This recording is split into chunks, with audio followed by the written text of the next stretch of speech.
Some places are cursed long before you arrive there. Some streets remember things that should have stayed buried. And sometimes, something can walk into your home wearing the face of someone you love. Tonight, you're going to hear stories from people who encountered things they still cannot explain. A father who came home twice in the same night. A creature waiting inside an abandoned mansion. And a white animal standing motionless in the middle of an empty road, with a face that should not have existed. Turn off the lights. Put your headphones on. And experience terror in the darkness with me. Today, I finally decided to share something that happened to me many years ago. This is the first time I have ever talked about this since that night. Throughout my life, especially during my childhood, I experienced many events that have no logical explanation. You can call me Elena. I'm changing my name because the place where I was born is a small tourist town, and my father's name, just like our last name, is very well known there. Our town was located in northern Oaxaca, Mexico, near the mountains. My father, whom I'll call Raphael, was already very old. Honestly, he looked more like my grandfather. I couldn't tell you exactly how old he was, but he had to be over 75. I had just turned 12 when everything began.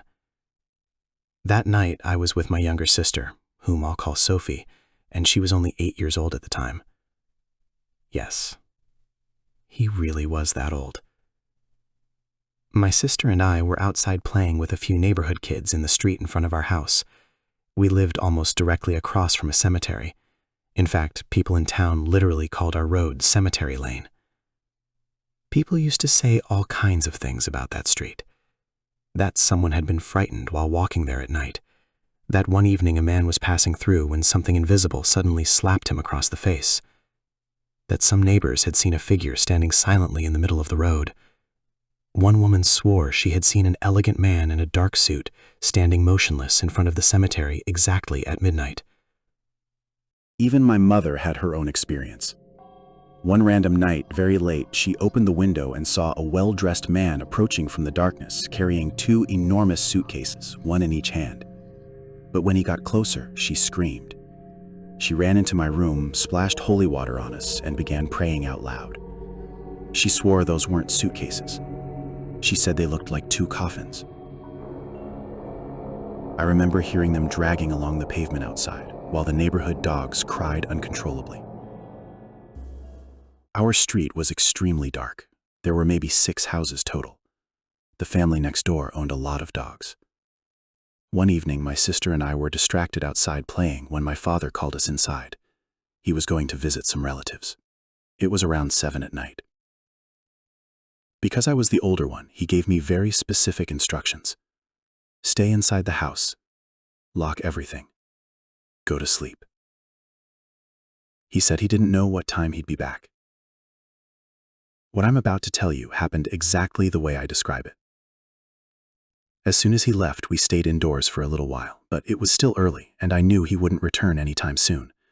So my sister and I decided to sneak back outside and continue playing. To this day, I still think my disobedience is the reason everything happened. We played until we lost track of time. Eventually, it became so cold that our friend's mother called him back inside. That's when I remembered my father's instructions. We panicked and ran back home. I knew that if he arrived and found us outside, we'd be in serious trouble. At the entrance of the house, there was a makeshift metal gate that made a terrible screeching sound every time it opened or closed. We shut the gate, unlocked the front door, and hurried inside. Our house had 3 bedrooms. The first belonged to my father. There was a tiny living room. My sister and I slept in bunk beds in the second room. Directly across from our bedroom was the kitchen, and beside it were the bathroom and the final room. Everything was cramped and small. We were sweaty from playing outside and were getting ready to bathe when suddenly we heard all the neighbors' dogs start crying at once. There were at least 6 of them. Some were howling in the most horrifying way imaginable, while others whimpered as if they were in terrible pain. It sounded awful, as if they were seeing something terrifying, or something that was hurting them. Then, from far away, we heard my father's footsteps coming down the street. When he was young, he had suffered an accident that injured one of his feet permanently. When he walked, he dragged it slightly. My sister looked at me. "Dad's coming?" she whispered. I immediately pulled my mattress down from the bunk bed and threw it on the floor. "Quick," I told her. "Let's pretend we're asleep." We were drenched in sweat, and the last thing I wanted was for him to catch us awake. His footsteps sounded rushed. Our reaction was immediate. We heard the metal gate open, then slam shut. Then his keychain rattling. One key. Wrong key. Another key. Still wrong. Then slowly, carefully, he inserted the third key. The lock finally clicked open. My sister covered her entire face with the blanket, pretending to sleep. Because I was sweating so badly, I covered everything except my face so I could breathe. I heard him enter, but I never heard him close the front door. Then I felt his footsteps moving through the house. I saw the shadow of his body pass in front of me. I could see part of what looked like his legs. The brown pants he always wore. His black shoes. Even the outline of the hat he never took off. I was completely awake. Every light bulb in the house was on, except for the one in my father's bedroom. I watched as what looked like his body walked directly toward the bathroom. But something about it felt wrong. The movement was too fast, too unnatural. He entered the bathroom and immediately came back out again in one fluid motion, almost like he had simply glided in a circle for no reason. Then I heard him enter his bedroom. A second later, I heard the sound of weight pressing onto the mattress. His bed always made a very specific noise whenever he laid down. A few minutes passed. Then everything became strange. The atmosphere felt heavy. Wrong. The dogs outside continued howling as if they were dying. My father always had the habit of checking on us before sleeping. He would come tuck us in and make sure we were covered. That night, he never came. My sister and I slowly sat up in silence. She had heard everything, but unlike me, she hadn't seen it. Several more minutes passed while we tried to understand what had just happened. That's when the fear truly hit me. I didn't want my sister to notice. I kept thinking, Dad came home, but he never closed the door, and then he just went to sleep. My father was beginning to show signs of Alzheimer's. It was possible he had simply forgotten. But I'll confess something to you. Deep down, something inside me already knew it wasn't him. Still, I needed to find out. Gathering every ounce of courage I had, I took my sister by the hand and stepped out of the bedroom. I was shaking so badly I thought my legs would give out. And when I finally looked into my father's room, there was nobody in the bed. I checked the living room. Nothing. Part of me desperately hoped the front door had at least been left open. But when I looked at it, it was closed and locked from the inside. I opened it to check. Everything was sealed shut. That's when tears started running down my face. Silently, I returned to our bedroom and placed my mattress back onto the bunk bed. My sister was terrified. I tried to stay strong for her, but I was only 12 years old. I had never felt so vulnerable in my life. We both climbed onto the top bunk and laid there together. At some point, my sister fell asleep. I stayed awake, praying everything had been a nightmare. I don't know how much time passed before I heard it all again. The footsteps, the gate, the keys, the door, everything from the beginning. But this time, it really was my father. He entered our room and checked to make sure we were okay. He seemed surprised to see me awake, but neither of us said anything. And just like what happened that night, I experienced many other terrifying encounters throughout my life, even before that incident. Those experiences affected me so deeply that now, at 38 years old, I still cannot sleep with the lights off. Strangely enough, my sister no longer remembers any of this. And honestly, thank God. Who would ever want to remember something like that?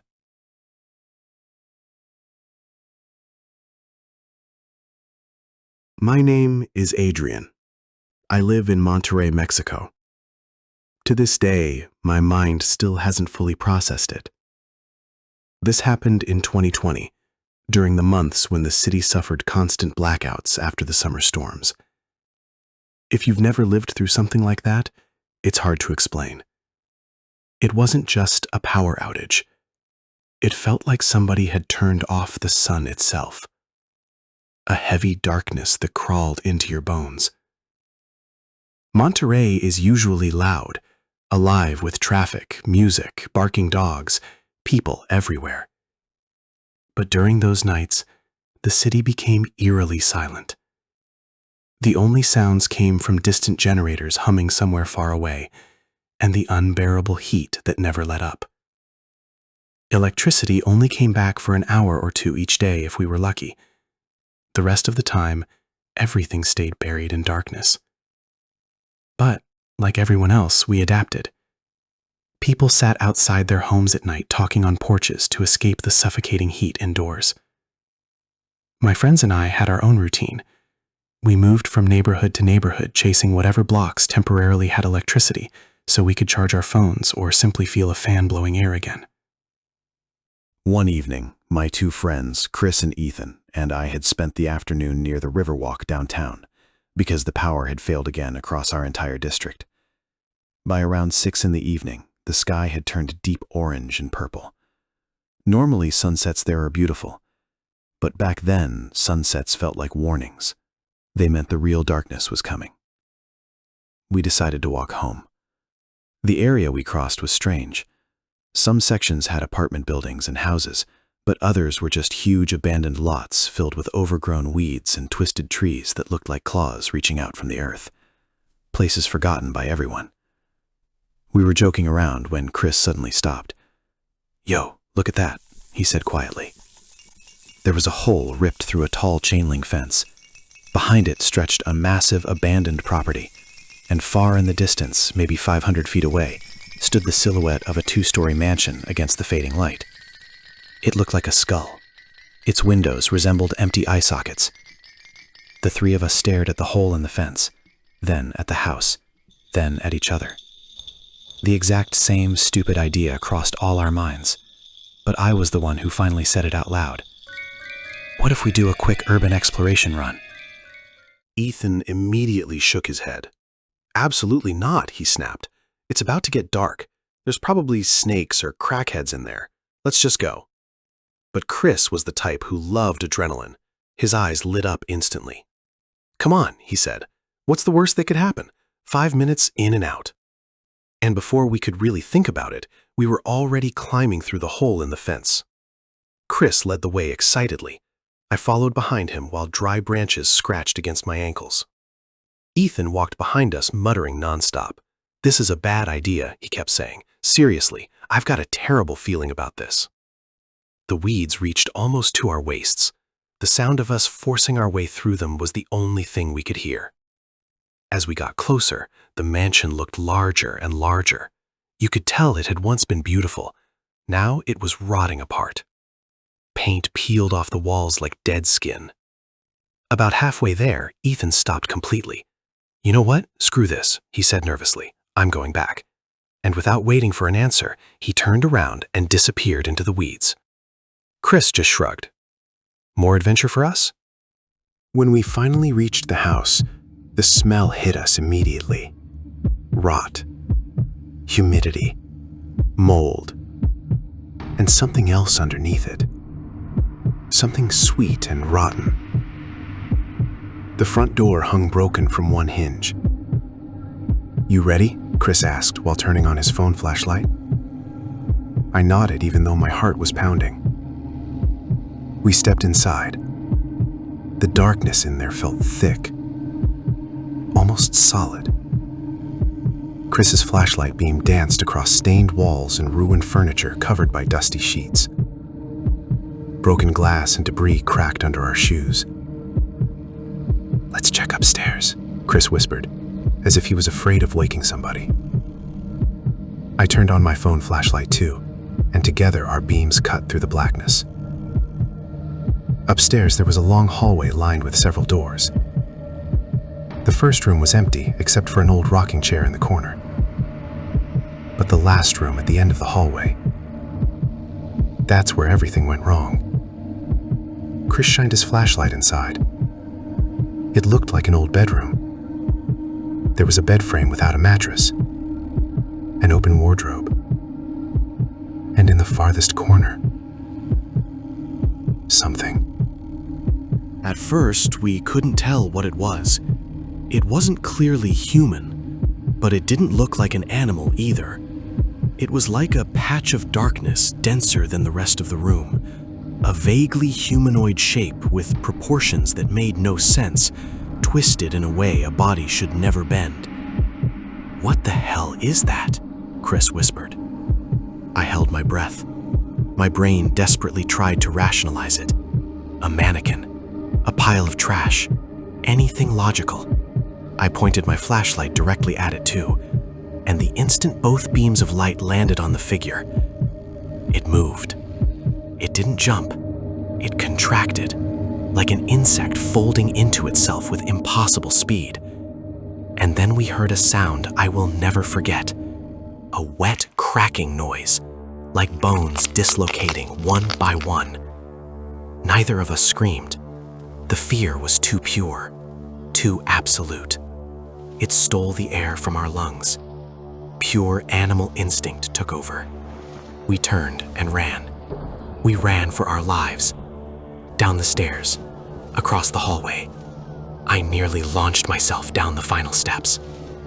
At some point, I tripped over something, and my phone flew from my hand, sliding across the dirty floor into the darkness of the living room. I didn't even think about it. I kept running. We burst out of the house and threw ourselves through the weeds without looking back. Branches ripped our skin open. We fell multiple times, scraping our hands and knees bloody before scrambling back up. The only sounds were our ragged breathing and my heartbeat exploding in my ears. We didn't stop running until we reached the road again. We leaned against a wall, gasping for air, shaking uncontrollably. When I could finally speak, the first thing I said was, "My phone." I dropped my phone. Chris stared at me wide-eyed and drenched in sweat. "Forget the damn phone," he said immediately. "I'm never going back in there, not even for money." "But it's my phone," I argued weakly, even though deep down I already knew he was right. "Let it go. Didn't you see that thing? Didn't you hear it? That was not human." We argued for a few minutes, but honestly, I was just as terrified as he was. By then, it was fully dark outside. The mere thought of crossing that field again and approaching that house which now felt like it was watching us from the darkness, made my stomach twist. Finally, I made a decision. One that cost me a phone, but probably saved me from something worse. "You're right," I told him quietly. "Let's get out of here." We never went back. A few months later, I bought another phone. Sometimes when I pass that area downtown, my eyes drift toward those abandoned lots. The house is still there, hidden behind the weeds, waiting. And sometimes late at night when everything is silent, I still hear that wet cracking sound in my head. And I wonder what that thing really was. And what would have happened if we had stayed there just 1 second longer with our flashlights pointed at that corner.